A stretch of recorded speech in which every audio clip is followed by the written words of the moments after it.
Viewers, welcome to my channel. You are watching Bakhtiar Zaman সজীব।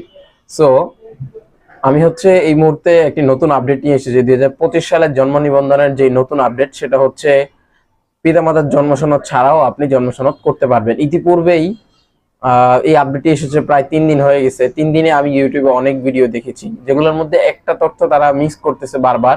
সেটা হচ্ছে তারা বলতেছে যে পার্মানেন্টলি এটা চেঞ্জ হয়ে গেছে। এটা এমনও হইতে পারে 2025 সালের নির্বাচন কমিশনের যেই ভোটার তালিকা হালনাগাদ রয়েছে, সেটার জন্যই আপডেটটা আসতে পারে।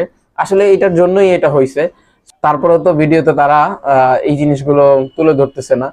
তার আরেকটা বিষয় হচ্ছে বলতেছে পিতামাতার ছাড়াই হয়ে যাবে। পিতামাতার ছাড়া হবে, একটা রেঞ্জ আছে। আমি কম্পিউটার স্ক্রিনে চলে যাই, আপনাদেরকে দেখাচ্ছি। সো নর্মালি আমরা যখন জন্ম নিবন্ধনের আবেদন এখানে ঢোকার পর আমাদের এই ইন্টারফেসটা আসে। তো এখান থেকে নামের প্রথম অংশ, নামের শেষ অংশ সবকিছু দিয়ে, জন্ম তারিখ দিয়ে, নিচে জন্মস্থানের ঠিকানা দিয়ে